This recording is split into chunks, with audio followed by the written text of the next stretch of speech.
And good evening, Pittsburgh Steelers fans. Welcome to another episode of Steelers Friday Night Six Pack. I am your host, as always, Tony Defio. So thank you for joining me live on both YouTube and Facebook. I appreciate everybody checking in. And please, before I continue, I'd like you to please subscribe to our YouTube channel, Behind the Steel Curtain, the YouTube channel. If you were paying attention during the just completed NFL draft, boy, was Behind the Steel Curtain, the YouTube channel, active, wasn't it? The entire podcasting platform was active. Those guys were on the ball every time there was a draft pick. They were there announcing it every time there was and discussing it and talking about it.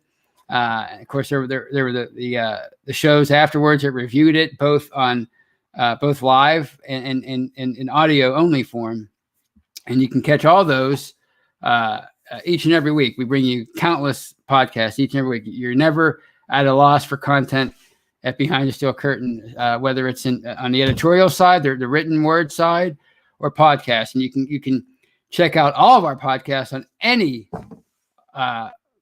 audio only platform, whether it's iHeartRadio, which is my favorite, or Spotify, you name it. You can find all of our podcasts anywhere you can catch a podcast. So please check those out, and please check out Behind the Steel Curtain, the website, where we bring anytime there's a transaction, anytime there's breaking news, anytime there's a mock draft, which we're not going to see much of those anymore, but you can always find anything you need Steelers related on Behind the Steel Curtain, the website. So please check that out.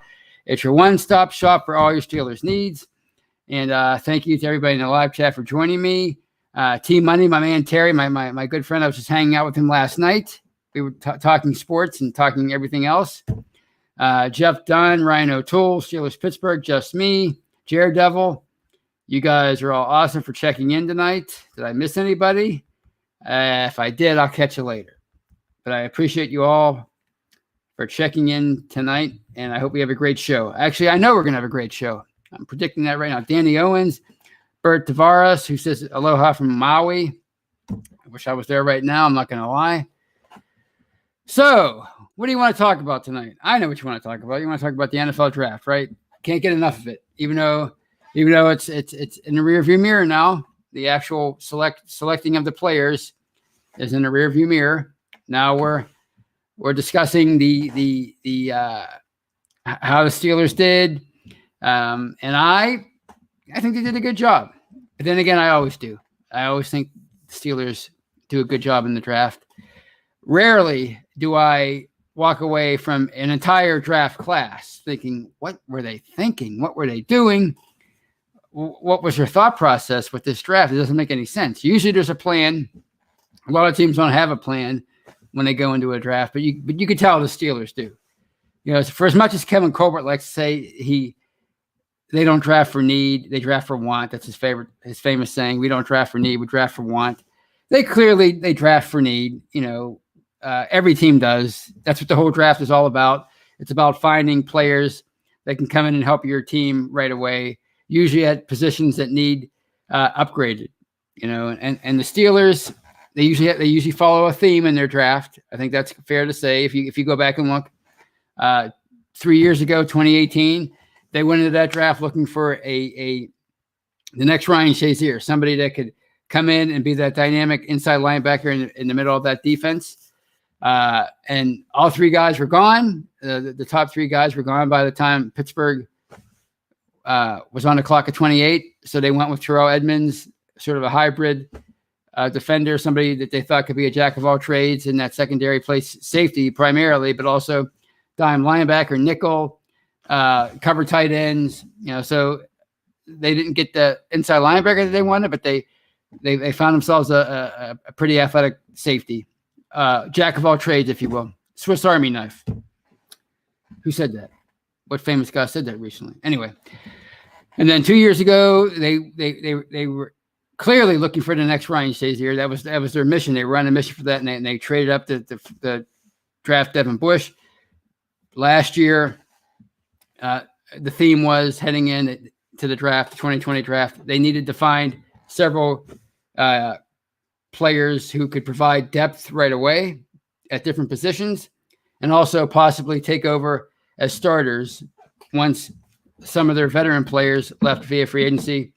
Obviously, Chase Claypool, he's not really a starter because Juju Smith-Schuster re-signed, which was a surprise, but he's certainly a major contributor for that receiving core.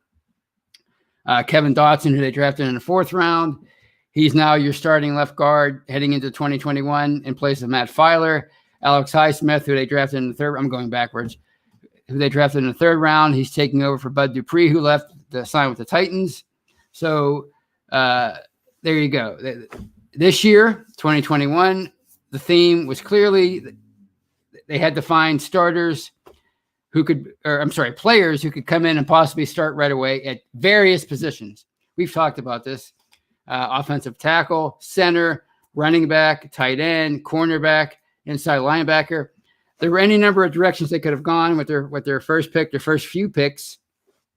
So they decided on Najee Harris, running back in the 1st round, Pat Freiermuth, tight end out of Penn State in the 2nd round, Kendrick Green, the guard /center for sure. He's going to be the center from Illinois in the 3rd round. So, and here Steelers Pittsburgh, and he says, I'm doing Tomlinisms, and yes, I learned it from a great man. So yes, the Steelers, they went into the 2021 draft looking for starters, or I should say players who could hopefully start as quickly as day one. I mean, some of the positions on their roster were begging for players to come in and start right away. And I just named all those, especially running back and center for sure. They were begging for players to come in and immediately ascend up to the top of the depth chart. So, universally, it was a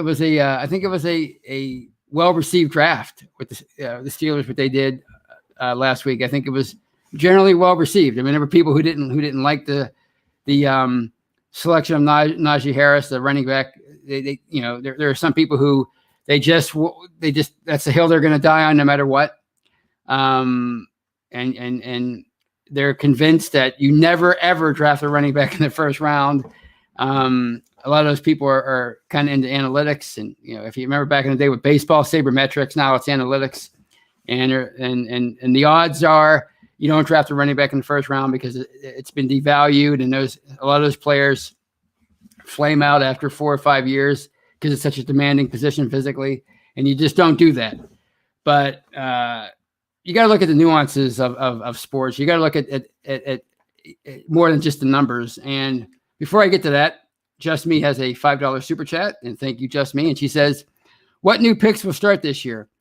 I think, I'll answer that right away. I think obviously Harris can start from day one. I mean, he's immediately the best running back on the roster. There's no question.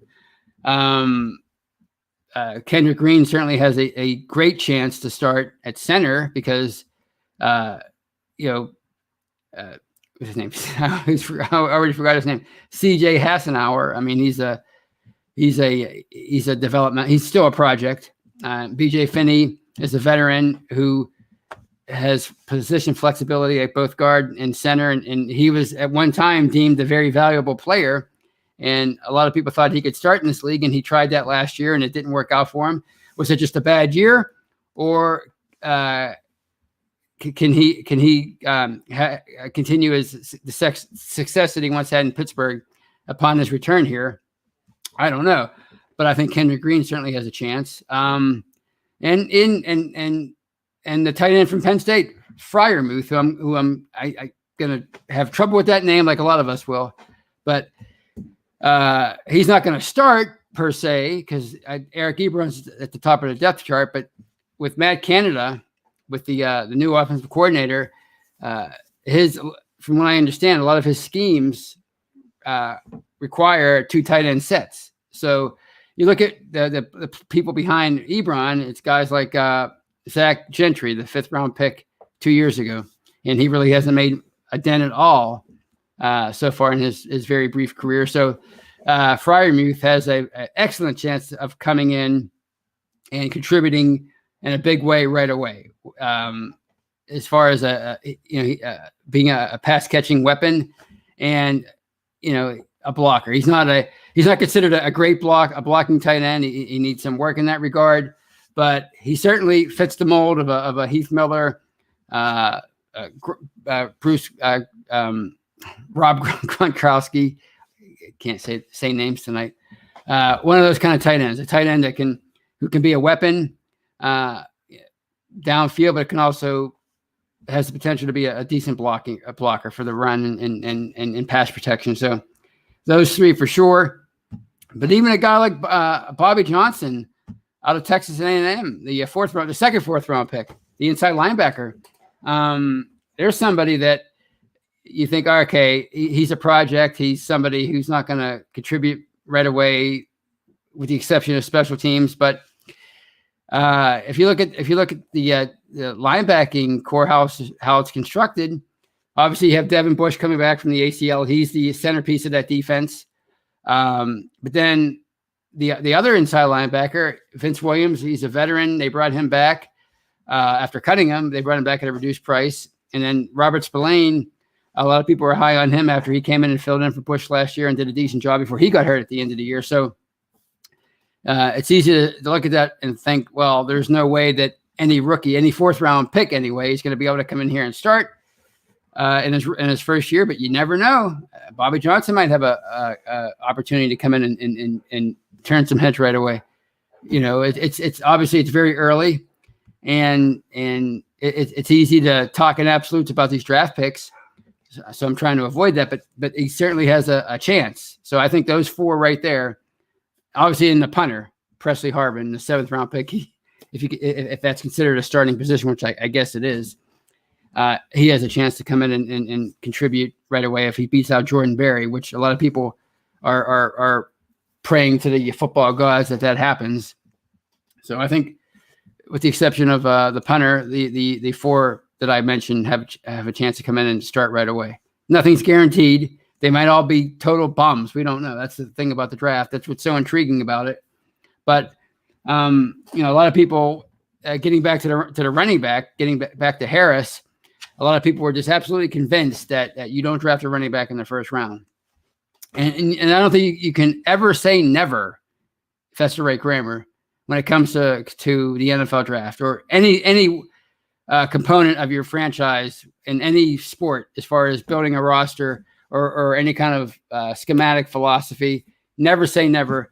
And are running backs being drafted less and less in the first round? Yes. Over the past decade, the running back position has been devalued greatly. But it doesn't mean that you should never draft a running back in the first round. It just means that it doesn't offer the value of other positions.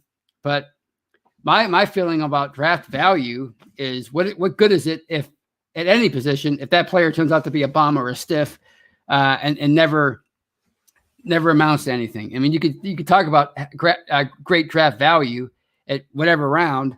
They talked about that 2 years ago when they drafted Justin Lane in the 3rd round. A lot of people had him graded as a late 1st round pick, early 2nd round pick, and Pittsburgh got him in the 3rd round. And I don't want to, close the door on his career just yet. He can still be something special. We don't know, but a lot of people were excited about Justin Lane 2 years ago, and here we are, and he still hasn't broken through yet as a defensive back in the NFL. So you could talk about draft value. It doesn't necessarily mean anything. I think when you and a lot of people talk about when it comes to running backs, you shouldn't draft them in the 1st round again because they fade so quickly. But they don't all fade. You look at so many of the greats. They had obviously long careers. Jerome Bettis being a great example of that.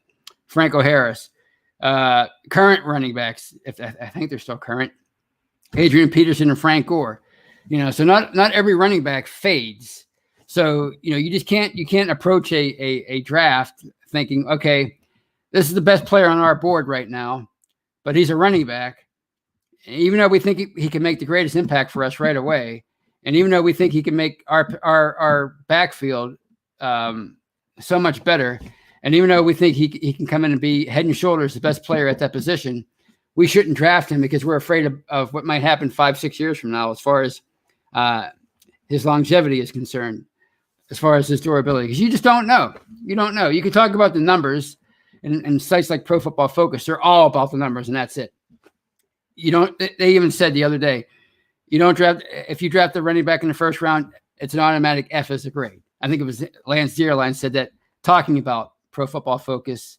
I think it was on the Fan discussing the Harris selection, and that's why sites like Pro Football Focus, they're so set in their. And I'm not saying they don't make great points, because they do. I mean, they're a very successful site, and they have former NFL players making these grades and doing this analysis of these players. But at the same time, nothing is ever a sure thing. Nothing is ever an absolute when it comes to the NFL draft. In fact, more often than not, people get it wrong.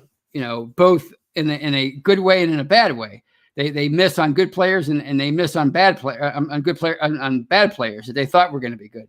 So nothing is ever a sure thing when in the NFL drafts. So when people, it's okay. It's one thing to disagree, but the way some people are when they just like, it's almost like an arrogance about them when they talk about, well, they screwed up that first round pick, but they got the second round pick and the third round pick right. Well, none of those things are true. None of that is true yet. You don't know. You don't know if they got the first round pick wrong, and you don't know if they got the next two picks right. Just because you say that doesn't make it so. So my feeling is if you're drafting a player and you're worrying about what it's going to be like for him 5 years from now, if you're worried about his second contract already, then I think you're doing it wrong.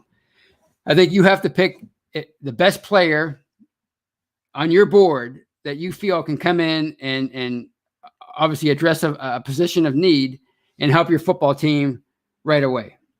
Whether it happens or not, I don't. It doesn't. Nobody knows, but you have to. That's how you have to approach it. You can't, because 5 years is a long. I mean, people don't think of it as a long time, but 5 years in sports is a long time. You know how I know? 3 or 4 years ago, Antonio Brown was a toast of Pittsburgh, and now he's public enemy number one. Everybody thought Juju was a breath of fresh air, and a lot of people still do. But now a lot of people are just like so turned off by his quote unquote brand furthering, right? With the social media stuff and his involvement with video games and TikTok and all this other stuff that people really take seriously as far as not enjoying that side of his football career. So 5 years, 4 years is a long time in the NFL. So just because you draft a center in the first round or in the second round, or draft a tackle in the first round, and just because those players generally have longer careers, it doesn't mean that they're going to have long careers. Not those particular players. I mean, you have to look at it as a case by case basis. And as far as how the Steelers address their first three picks, I mean, should they have drafted Creed Humphrey in the second round? Who's to say? I mean, you can say they should have. It doesn't mean that Creed Humphrey is going to go on and have a great career. I mean, he might be a bum. You just don't know. And then somebody like Kendrick Green might go on to have another Hall of Fame career for a Steelers center. You just don't know how it's going to go. So when people talk in absolutes about the draft, I just find it funny, because it's like, don't you know? Haven't you been paying attention to the last 40 or 50 or 60 drafts? When people act like they've never seen a draft before. They've never seen players that were expected to flop, go on and have great careers, and they act like they've never seen a can't miss, quote unquote can't miss number one overall pick totally flop and wind up on some list somewhere someday as far as draft busts. I mean, people act like this is the first draft ever, and it's an exact science. And if you draft the player with the second pick, he's going to have a great career. If you draft the player with the 27th pick, he's going to have a so-so career. It's laughable. What makes the draft so much fun, it not being an exact science, it being unpredictable, also makes it annoying, because people who should know better just get so married to their opinions. Like me, I spent most of the offseason saying, they shouldn't draft a running back in the first round. They shouldn't do that because they've been devalued. You can get a good one in the second. But, I've come around to it. I came around to it before the draft even started last Thursday because, the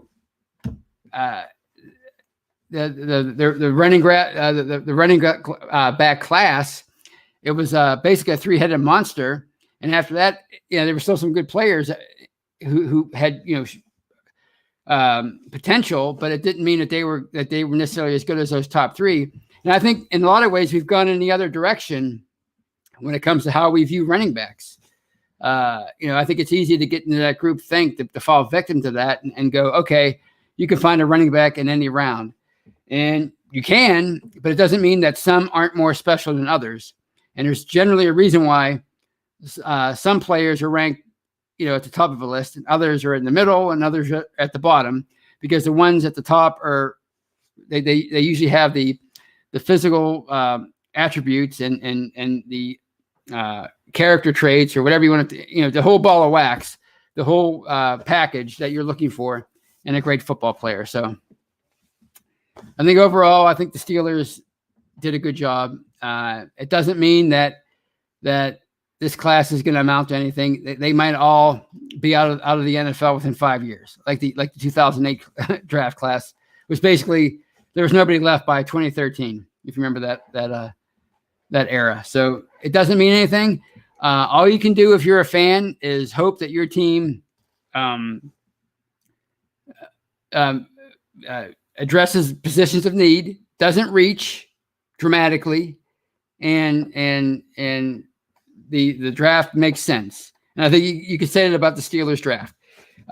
They clearly brought in, like, their first 4 picks were clearly geared toward finding players who could fit into Matt Canada's offensive scheme. You're talking about a dynamic 3-down running back in Harris, obviously a potentially dynamic inline tight end in Freiermuth, somebody who can work well in quote unquote 12 personnel, an alignment I'm just learning about that basically is a 2 tight end set. They needed a center that was that relished blocking for the run, and they found that in a player like Green, an exceptional athlete who's obviously very mobile, kind of reminds you of Marquise Pouncey. Certainly has that intensity, that passion, team leader.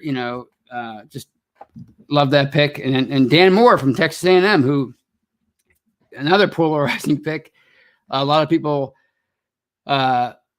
think he could have been a lower, like a higher pick in a draft where tackle wasn't so deep.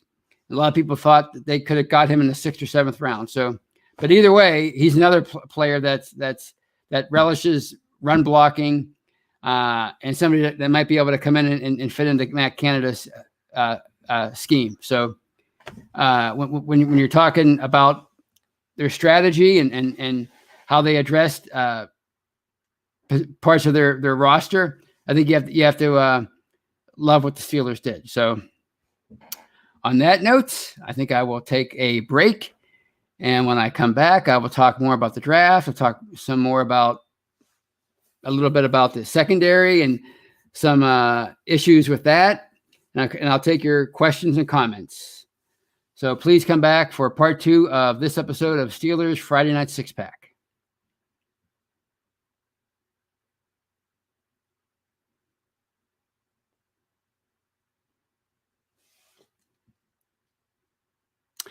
And welcome back, everybody. Welcome back to part 2 of this episode of Steelers Friday Night Six Pack.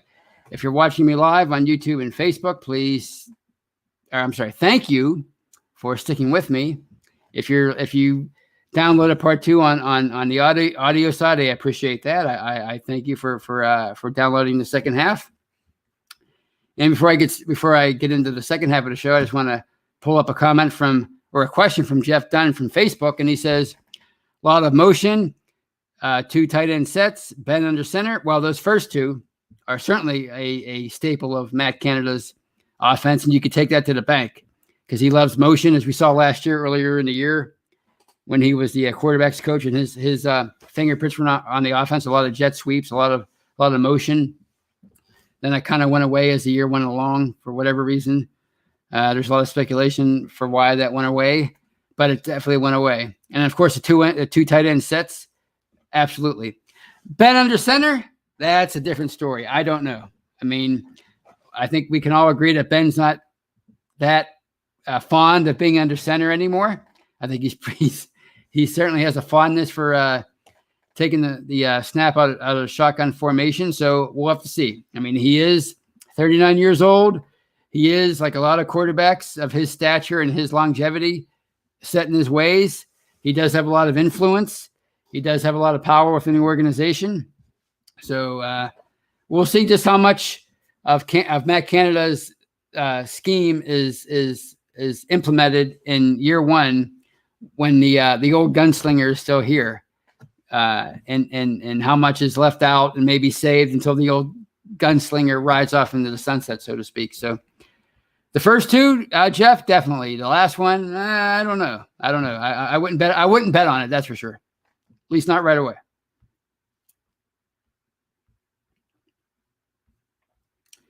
And let's see. I don't know what this means here, but Andrew Wilbar, one of our contributors, says false start everyone but the center. I don't know what that means. Maybe he's talking about Kendrick Green. I don't know, but I'm gonna talk about some more about the draft, and that is the second part of the draft, the back end of the draft, and a player I'm really excited about, and that's Quincy Roche, the edge / outside linebacker from Miami by way of Temple. And here's a guy who was incredibly productive in college, and he really was. I mean, he was the American Athletic Conference Defensive Player of the Year in 2019. He had 26 sacks during his time at Temple. And then he transferred to Miami for 2020. It was a bit of a weird year for everybody involved. And maybe that affected him. He had 4.5 sacks, but he was still a third team All-American, or All-Conference, I should say, in the ACC, which is a pretty darn good conference. So he made third team. So, I mean, there's somebody who might be able to do some damage here. I mean, certainly there's room behind TJ Watt and Alex Highsmith as far as depth at outside linebacker. I think they definitely can use some depth there. They really don't have much in the way of bodies, really, even, anybody proven. So here's somebody who's going to get his chance. I think even as a 6th-round pick, he could come in, and who knows? I mean, we saw it with Vince Williams, who certainly didn't have the even the pedigree of a Roche, even though they were both 6th-round picks. I think Roche is he's coming into the pros with a little bit more, I guess, pedigree. Certainly, a lot of people thought he should be drafted higher. So I'm really excited to see what he can do. And that's the great thing about this draft is, you weren't gonna address every position with premium picks, but if you could find some diamonds in the rough later on, like 4 through 7, then I think and maybe develop one or two of those players into a contributor, then I think you're doing okay. And I think we have to remember that not everybody in this draft class is going to amount to anything. In fact, probably most of them aren't. That's just how it is. If they can find a superstar, a couple of starters, and maybe some contributors on special teams, you're ahead of the grade when it comes to most draft classes, most teams in their draft classes. So the other day, after we did The Hangover, somebody wrote on YouTube that I said, it was like some almost incoherent kind of thing, which is common for the internet. They said, "What do you mean 7 starters? We're not going to find 7 starters. You're crazy." And he put the crazy emoji thing, which to me tells me that you're crazy, but that's just my opinion. Anyway, I don't think I said anything like that, and I would never say anything like that, at least not on purpose, because you're not going to find 7 starters in any draft class. And if you do, you're probably going to go on a 10-year run of being a Super Bowl contender, so good for you. So if you can find a few players from this draft class that become major contributors, you're doing a good job. And I think the way they addressed it, they spent their top 3 picks on 3 positions where starters can come in and contribute from day one. They used their 2 4th-round picks on guys that maybe can develop into starters. The 5th-round pick, Loudermilk, I mean, I didn't get it. He seems a lot like Carlos Davis and Isaiah Buggs. And the fact that they traded a future 4th-round pick to move up into the 5th round to get him, it was kind of weird because they probably could have drafted him in the 7th round or even signed him as an undrafted free agent. But I'm willing to give them the benefit of the doubt. I'm willing to see what this guy has. As I said, I'm not going to speak in absolutes when it comes to the draft. I'm not going to just automatically write this guy off. I mean, to me, that's silly when anybody does that, because it's just, you just don't know how these players are going to turn out. So, he can maybe come in and at the very least, who knows, maybe he's a valuable backup for them, like an LT Walton was for many years, if you remember him. And of course, Roche, Trey Howard, is it Trey Howard? Trey Norwood. I'm sorry. Trey Norwood from Oklahoma. As Mike Tomlin called him, the Swiss Army knife, which tells me that they're looking for him to be a cornerback, a safety, nickel, dime. But he was a 7th round pick. So, if he makes it on special teams, he's ahead of the game. And then, of course, Harvin, the punter, who everybody's already loves. I mean, this big 260-pound punter who they showed him lifting weights, doing deadlifts in the gym. So he looks like he could potentially be a character. He won the Ray Guy Award last year, the first African-American punter ever to win the award. So that's pretty cool. So a lot of people are hoping he beats out Jordan Berry, but I wouldn't bet on it just yet. Jordan Berry seems to have 9 lives, and actually he's not really as bad if you look at the overall stats. He's not the worst punter in the league. He's probably in the middle of the pack. But again, that group think, a lot of people are under the impression that he's the worst punter in the league, which really stats wise he's not. But there's certainly room for improvement, and maybe Harvin could be that guy. So those are my overall thoughts on the draft. Just want to touch a bit on the decision to not bring back, or not bring back, to not give Terrell Edmunds his 5th round, his 5th year. Why, I really mangled that. They declined to pick up Terrell Edmunds' 5th-year option, which would have amounted to $6.7 million. And when I first saw that, I was kind of surprised because I thought that was a pretty good rate for a starting safety, even one that's not a Pro Bowler. And if he does wind up on the open market, he's probably going to get around that for a yearly salary, for a base salary. So I don't know what the Steelers are hoping to get as far as a hometown discount from him if they do work out a long-term deal. But it's probably not going to be much below 6.7, I'm guessing. I just don't see it. But it's just, to me, it's just the thing that disappointed me about that is it's like just the overall, what appears to be a dismantling of the secondary already after a couple years where it was a force. I mean, it took them forever to build the secondary into a respectable unit, and it was almost an elite unit for a while there. And now, Mike Hilton left, which we all saw coming, but still he was a valuable player. He's gone. You don't know how Cam Sutton's gonna come in and play that role, or you don't know if he's gonna have to be the outside guy now because they cut Steven Nelson. Kevin Colbert said on the Fan on Thursday that was definitely a salary cap move. So they didn't want to pay him the $8 million. So they cut him. And now Edmunds, you're declining to pick up his 5th-year option, which exposes him to free agency next year. So provided you don't work out a long-term deal before then. So the question is, what's the plan? Who's going to be your number 2 corner? If it's Cam Sutton, who plays the slot? That's what do you do next year if you go into the off season and you just have Fitzpatrick and Sutton as your only veterans under contract? Because that's what your only proven veterans, I should say, under contract, because that's what it's going to be. Joe Hayden's going into the final year of his contract.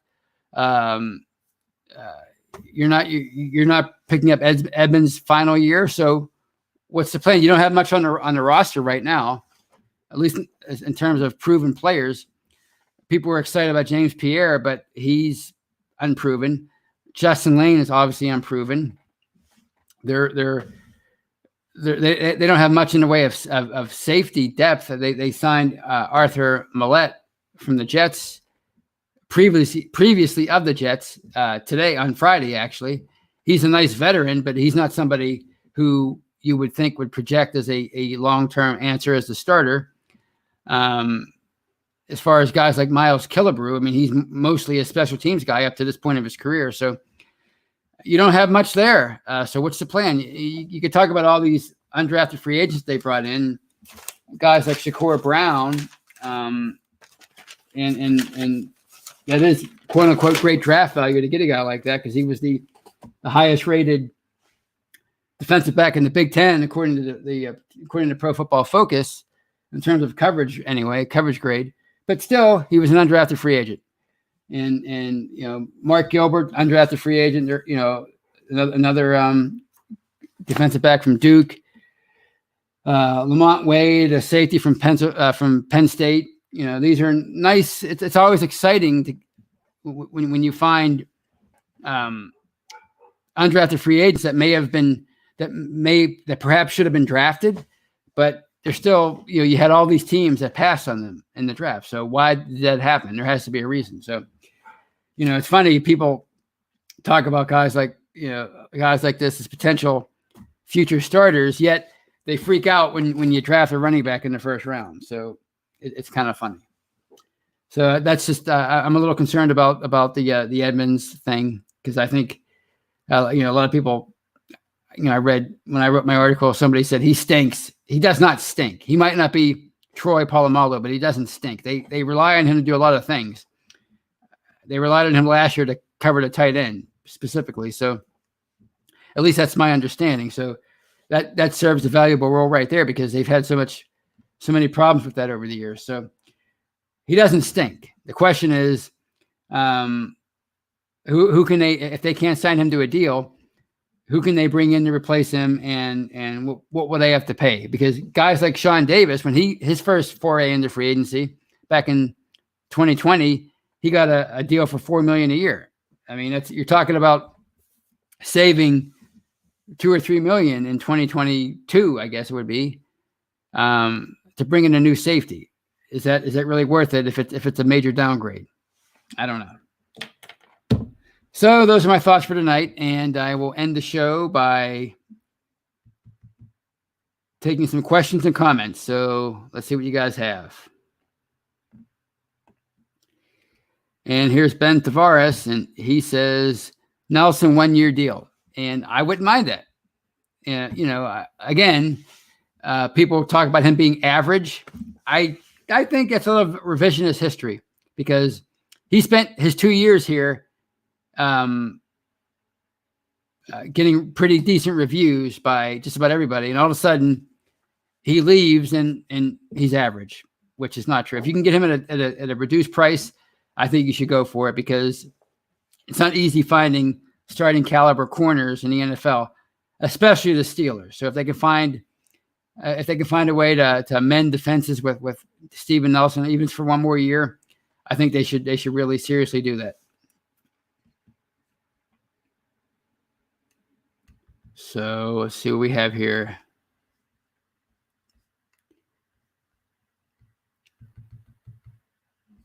And this is from Jeff Dunn, who says he is underachieved, which that's kind of weird, because a lot of people said he was a reach he should have been drafted in the second round. He's been a starter ever since his rookie year, so I don't think he's underachieved. He's gotten better each year. I mean, I don't think anybody expected Terrell Edmonds to be Ronnie Lott or Troy Polamalu or anybody like that. They just expected him to be a pretty good to even great strong safety. He hasn't reached a great part yet, but I think he's been pretty good. You know, it's like Dave Schofield said, if he was a second round pick, people wouldn't have zero problem with Troy Edmonds. And what I find funny about them not wanting to pick up the $6.7 million for his fifth-year option is they were more than happy to pick up Bud Dupree's fifth-year option for $9 million. And he had a pretty decent run up to that point, probably a lot better than people thought. He had 20 career sacks going into 2019, but a lot of people were upset that they picked up that $9 million. So they were perfectly fine with doing that, but they didn't want to pick up Edmonds' fifth-year option for 6.7. So it's Kevin Colbert said it was for salary cap reasons, but you know, you're going to have more room next year. Maybe not as much room as it looks right now, because you're going to have to work out some deals for TJ Watt and Fitzpatrick and who knows what else. But you're certainly going to have more room than they've had in a while. And you would think they'd be able to find room for a starting strong safety who's still going to be in his mid-20s. This is my opinion.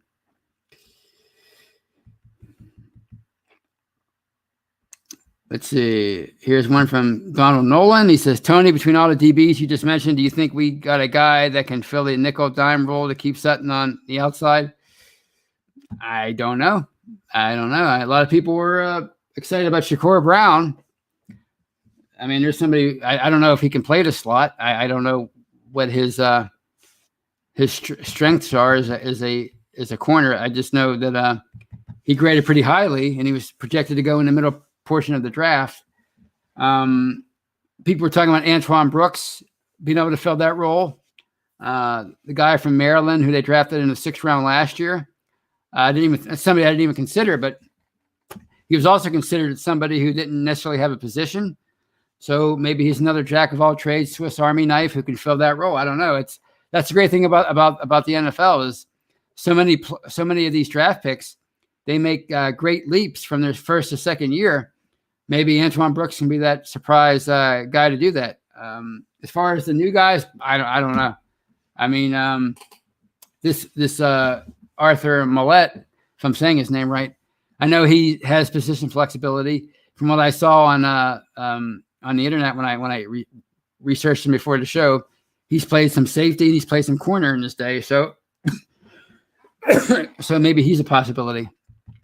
He's still in his 20s, so it's not like he's totally over the hill, but he's definitely a journeyman.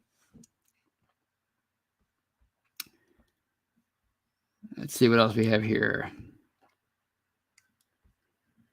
And here's one from Andrew Wilbar, and he says, Tony, would you sign Eric Fisher if he can fit under the salary cap?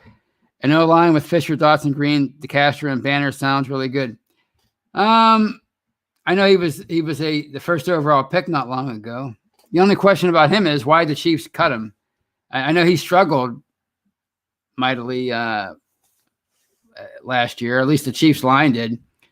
I don't know. I don't know because the defending AFC champions just got rid of him. So I don't know if he seems like somebody that might be kind of like in the same boat as Villanueva. He's a cast-off, and it seemed like he'd be somebody that would want just because of his reputation anyway, would want a fairly decent salary. He wouldn't want a vet minimum.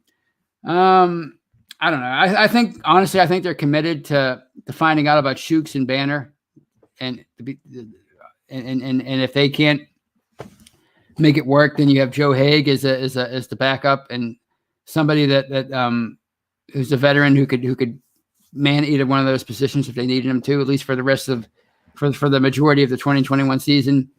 So I probably wouldn't do it because I mean, even if I wanted to do it, I don't think they're going to do it because I think they're committed to those guys. So thank you for that question. Here we go. What else we have here? And here's Original Ox. And he says, is Shooks our left tackle of the future? Well, I was listening to the Colbert interview on the Fan on Thursday, and I mean, he's a former third-round pick, so maybe Kevin Colbert's biased, and he wants to look good after making that pick in 2018. But he said that they always felt that he could be a better left tackle, and that was a sentiment when he came out of college, that he would make a better left tackle than a right tackle. I don't know much about offensive line play, but all I can tell you is that's been the popular sentiment. So all I can say is they're definitely going to give him the first crack at it. He's going to get the first shot. In fact, Colbert said, and you can take this with a grain of salt, but he said on Thursday that if week 1 was today, that Shooks would be the starting left tackle. But obviously there's a lot that could happen between now and week 1.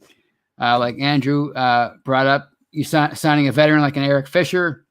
Maybe Dan Moore is this year's Kevin Dotson, and he impresses so much in training camp that he's the starter, because he came out of the draft with the reputation of being a pure left tackle. And of course, there's Joe Haig.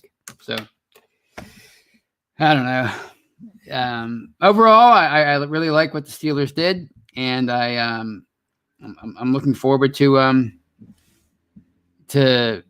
OTAs, whoever shows up for that. Certainly the rookie camp and the mini camp, and of course training camp. That's when the real fun begins. One thing I'll say about the draft is I've always learned to sort of get excited about the new draft class, even if I didn't know who most of them were, which every year I don't know. I knew this year, I knew obviously Najee Harris, and I knew Freiermuth. The other 7 had no clue. But after learning about them a little bit, I'm kind of excited to see what they can do. So the next few months are going to be spent getting excited about these draft picks and learning more about them. And then once the end of July hits and training camp commences, then we're really going to find out about what they're made of, at least initially, So on that note, I will bid you all adieu. And I thank you for joining me. As always, I thank you for the questions. I thank you for the participation. Just me, thank you again for the $5 donation. I will talk to you guys. I think I'm going to be on, actually, I should tell you, I'll be on Touchdown Under with Mark Davidson. I'll be filling in Saturday night. So please tune in to that. Hopefully I'll be less hyper than I am tonight, and I'll talk a little slower. But please stay tuned to that. And if you don't catch me there, catch me on Monday on The Hangover. Until then, you guys have a great weekend. Goodbye, everybody. Go Steelers.